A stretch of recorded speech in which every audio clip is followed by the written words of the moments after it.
Friends, कैसे हैं आप लोग। तो अब हम पहुंच गए हैं physical properties of halo alkane. इससे पहले जितने लेक्चर्स हैं उसमें हमने आपको प्रिपरेशन ऑफ हेलो एल्केन्स बताया था।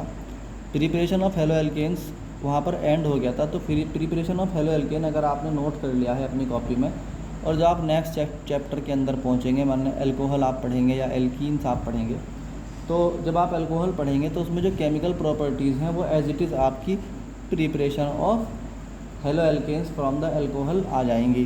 तो इस तरीके से नेक्स्ट चैप्टर में ये बहुत सारी रिएक्शंस आपको मिलेंगी। तो इसमें घबराने की बात नहीं है, कितनी सारी रिएक्शन कैसे याद होंगी। मैक्सिमम रिएक्शन तो वह हैं जो रिपीट ही हो जाती हैं। तो अब हम पहुंच गए हैं physical properties of halo alkanes की फ़िज़िकल प्रॉपर्टीज़। सबसे पहले है फिज़िकल स्टेट। फिज़िकल स्टेट का मतलब आप जानते ही हैं, कोई भी केमिकल 3 स्टेट में हो सकता है, सॉलिड, लिक्विड एंड बोलो भाई गैस। तो ये जो CH3Cl, CH3Br और C2H5Cl ये जो होते हैं, ये इस तरह के कंपाउंड जो लोअर मोलिकुलर मास के होते हैं, ये गैस की फॉर्म में होते हैं रूम टेम्परेचर पर। रूम टेम्परेचर मतलब 25 डिग्री सेंटीग्रेड। इसको नोट कर लेना कि रूम टेम्परेचर का मतलब होता है 25 डिग्री सेंटीग्रेड। तो अदर एल्काइल हैलाइड जैसे कि अप टू 18 जो होते हैं वो लिक्विड में होते हैं, और जिनमें कार्बन 18 तक का फार्मूला लगता है वो कहाँ होंगे। जैसे फॉर एग्ज़ाम्पल C17H क्या होगा, 17 2 जा 34, एंड इसमें से अगर तुम एक और बढ़ा दोगे C17H35Cl है, मान लो ये एक बड़ा मोलिकुलर फार्मूला है, तो ये लिक्विड में रहेगा। अब जैसे ही 18 पर पहुँचेगा C18H37Cl, तो ये क्या होना शुरू हो जाएगा, सॉलिड। और कौन सा सॉलिड, कलरलेस सॉलिड बन जाता है। तो हायर नंबर जो होता है वो क्या बनाता है, कलरलेस सॉलिड बनाता है। दूसरा है इसमें बॉइलिंग पॉइंट। बॉइलिंग पॉइंट जो होता है वो इंक्रीज़ होता है विद मोलिकुलर वेट। जिसका मोलिकुलर वेट ज़्यादा होगा उसका बॉइलिंग पॉइंट भी ज़्यादा होगा। तो जैसे ये दे रखा है C2H5I और CH3I, तो इनमें से ज़्यादा मोलिकुलर मास किसका है, C2H5 यानी CH3CH2। देखो इसमें एक CH2 फालतू है, तो इस हिसाब से इसका मोलिकुलर मास ज़्यादा है इसके हिसाब से। तो हम कहते हैं कि जो ग्रेटर मोलिकुलर मास वाले एल्काइल हैलाइड्स होते हैं उनका बॉइलिंग पॉइंट भी ज़्यादा होता है।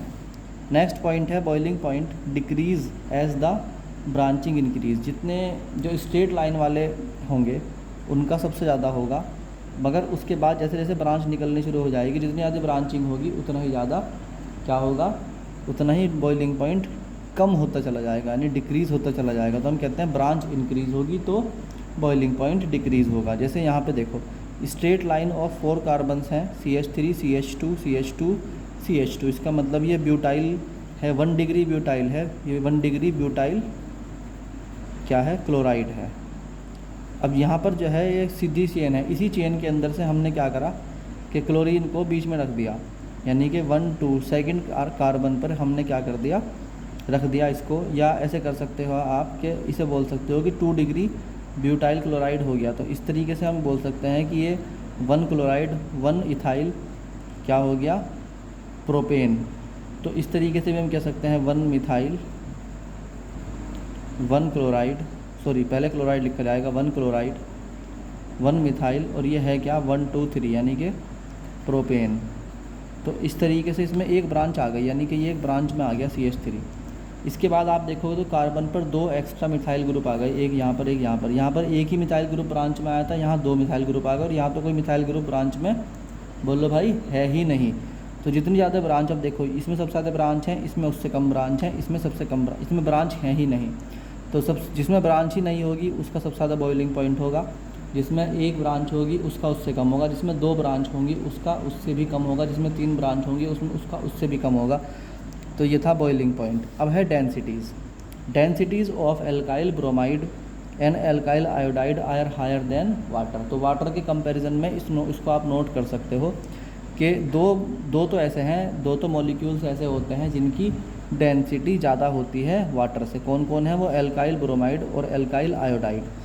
और 2 ऐसे हैं यानी फ्लोराइड वाले और क्लोराइड वाले, जिनकी डेंसिटी वाटर की डेंसिटी से कम होती है। और ये बात आप अच्छी तरीके से नोट कर लीजिए कि 2 ऐसे हैं जिनकी फ्लोराइड और क्लोराइड जो है वो तो कम होते हैं किससे, वाटर की डेंसिटी से। और फिर 2 जो हैं मतलब ब्रोमाइड वाले और आयोडाइड वाले, उनकी ज़्यादा होती है वाटर से। और एक बात और ध्यान रखने की है, ये नीट के हिसाब का क्वेश्चन है, कम से कम मतलब ये बहुत इंपॉर्टेंट क्वेश्चन है, इसको अलग से नोट कर लेना किसी कॉपी में, कि जितने भी ऑर्गेनिक मटेरियल हैं उनमें सबसे ज़्यादा डेंसिटी किसकी है, CH2I2 की। CH2I2 मतलब क्या हुआ कि मिथाइल डाई आयोडाइड, इस तरह ही बोल सकते हैं आप इसको। सबसे ज़्यादा जो है CH2I2 क्या है, मोस्ट डेंस ऑर्गेनिक लिक्विड है। पूरी ऑर्गेनिक केमिस्ट्री में सबसे ज़्यादा डेंस ऑर्गेनिक लिक्विड अगर आपसे पूछा जाता है तो आप कहोगे सर CH2I2। एक और बात है, in all alkyl halides are insoluble in water. कोई भी अल्काइल हैलाइड क्या है, सोल्यूबल नहीं है वाटर में, but soluble in organic solvent. मगर ऑर्गेनिक सॉल्वेंट में ये क्या होते हैं, अरे बोलो भाई, सोल्यूबल होते हैं, मगर एल्काइल हैलाइड्स जो है वो इनसोल्यूबल होते हैं वाटर में। यानी कि वाटर में अगर आप उनको घोलना चाहोगे, मिक्स करना चाहोगे तो दे विल नॉट मिक्स, मगर ऑर्गेनिक सॉल्वेंट्स में आराम से घुल जाते हैं। ये बात आपको समझ में आई बच्चों, बोलो। चलो अब हम शुरू कर देते हैं chemical property that will be started from the next lecture. Thank you.